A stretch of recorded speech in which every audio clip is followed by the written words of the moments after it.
কক্সবাজার যাইতে পারবো কবে জানি না, বাট পদ্মাপাড়ি এখানে এসে কেমন আছো তোমরা সবাই? ভালো আছো? সবাই ভালো আছে। আপনি কেমন আছেন? এই তো ভালো আছি। আমার সাধ্য মতো ট্রাই করবো আমার জেলাকে রিপ্রেজেন্ট করার।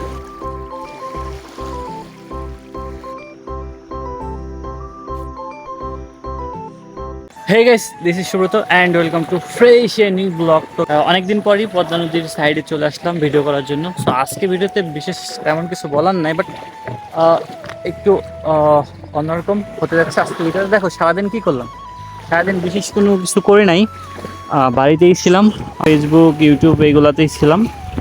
তারপর শরীরটা ভালো ছিল না, সকাল করে খাবার খাইছি দুপুর 2টার দিকে, কারণ আজকে উপোস ছিলাম, আজকে শনিবার, শনি পুজোর উপোস ছিলাম। তো এই জন্যই তারপরে দুপুরের খাওয়ার পরে বাড়িতেই ছিলাম, শরীরটা খুবই ক্লান্ত লাগতেছিল, এই জন্য বাড়িতেই ছিলাম। অ্যান্ড একটা কথা কি, যে আমি হচ্ছে ভাই খুব পুর ব্লগার।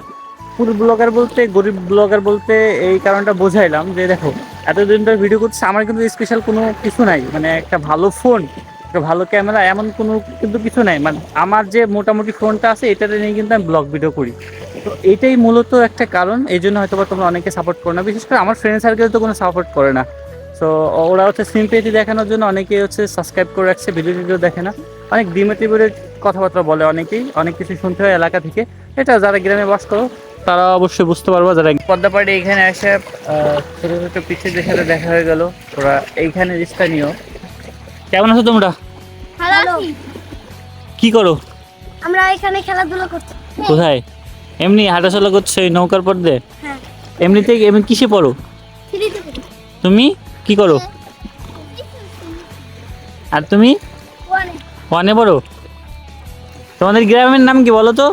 লালগুলা ভবদিয়া। জেলা? ভবদিয়া। জেলা কোথায়? জেলা।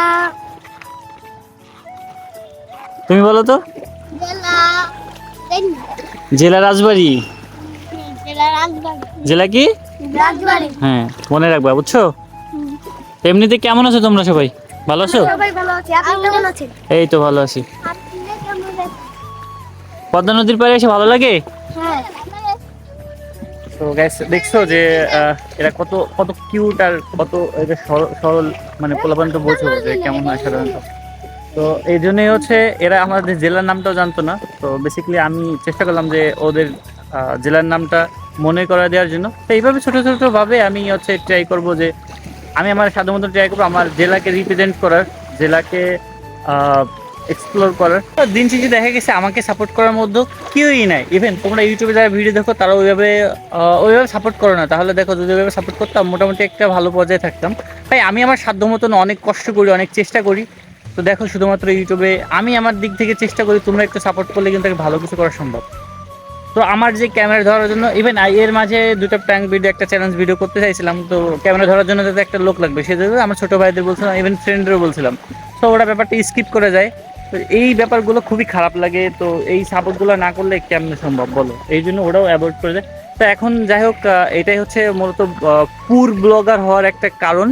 পিছন দিয়ে দেখতে পাচ্ছি এগুলো হচ্ছে জাল, আর এখানে কয়েকটা নৌকা আছে। ইভেন এখন আমাদের বাংলাদেশে বন্যা পরিস্থিতি খুবই খারাপ। তো বন্যা কবলিত মানুষদের সবাই সাহায্যের জন্য এগিয়ে আসুক, এটাই কাম্য। পদ্মা নদীর এখন আমরা যেহেতু ভয়ঙ্কর রূপ এখনও পর্যন্ত দেখিনি, আমাদের রাজবাড়িতে পদ্মা নদীর ভয়ঙ্কর রূপ এখনও দেখা হয়নি। তো এর পাশে প্রকৃতি একটু উপভোগ করি। আর যেহেতু এখানে আসলাম, একটু এক্সপ্লেন করার চেষ্টা করি, একটু পাও ভিজাই ভাই। গরিব কক্সবাজার যাইতে পারবো কবে জানি না, বাট পাওটা একটু ভিজাই, ভালো লাগবে। সো পুরাটাই হচ্ছে বালি। ওকে,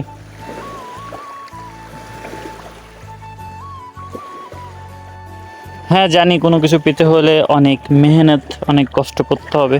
তো তারপরেও ভাই সবার একটু সাপোর্ট থাকলে কোনো কিছু তাড়াতাড়ি করা সম্ভব। তো এই জন্যই তোমাদের সাপোর্ট একান্ত কাম্য। এই গরিব ব্লগারের দেখো কোনো কিছুই নাই, ব্লগ করার জন্য মূলত কিচ্ছু নাই আমার, শুধু এই ফোনটা আছে, ফোনটাতে ভিডিওটা করা হয়। তো এত কষ্ট শুধুমাত্র কী জন্য এটা বুঝতে পারছো। আমি চাই তোমরা সাপোর্ট করো, আমি চাই তোমাদের হাত ধরেই ভালো কিছু করতে চাই। আর এখন হচ্ছে পদ্মা নদীর জলে যে একটা গর্জন দেখতে পাচ্ছ, সো এইটা কিন্তু কিছুটা হলেও বোঝা যাচ্ছে, আশা করি বুঝতে পারছো। আমার পিছনের প্রকৃতির সুন্দরতা দেখে বুঝতে পারছো কতটা ভালো লাগতেছে এখন পিছনটাই, কিন্তু আমাদের দেশের মানুষ তো ভালো নাই এই বন্যার জন্য। তো চাই সবকিছু সুস্থ স্বাভাবিক হয়ে যাক খুব তাড়াতাড়ি। পদ্মা নদীর জল কতটা ঘোলা হয়েছে, আচ্ছা ভাই।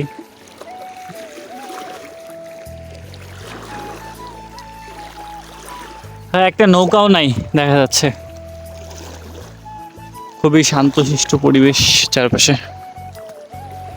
আর হ্যাঁ, সাবস্ক্রাইব করতে ভুলো না ভাই, বেশি বেশি সাবস্ক্রাইব করো, সাপোর্ট করো, তোমাদের জন্য ভালো কিছু অবশ্যই করব। কারণ যে প্র্যাঙ্ক ভিডিও আর যে চ্যালেঞ্জ ভিডিওগুলো করতে চাই সেটা একা করা পসিবল না। সবার সাপোর্ট অবশ্যই, লাইক কমেন্ট এবং শেয়ার অবশ্যই করো, তাহলে হয়তো ভালো ভালো ভিডিও দিতে পারবো। আর হয়তো বা আমার ফ্রেন্ড সার্কেল, ফ্রেন্ড সার্কেল, ছোটো ভাইরা ওরাও সাপোর্ট করবে সেক্ষেত্রে ক্যামেরা ধরার দিক থেকে। তাহলে এতটুকু বলার, সেইভাবেই সাপোর্ট করো, বেটার কিছু দেওয়ার চেষ্টা করব। তো এতটুকু সবার কাছে কাম্য। ধন্যবাদ, ভালো থেকো, সুস্থ থেকো, সাবস্ক্রাইব করো। Thank you all.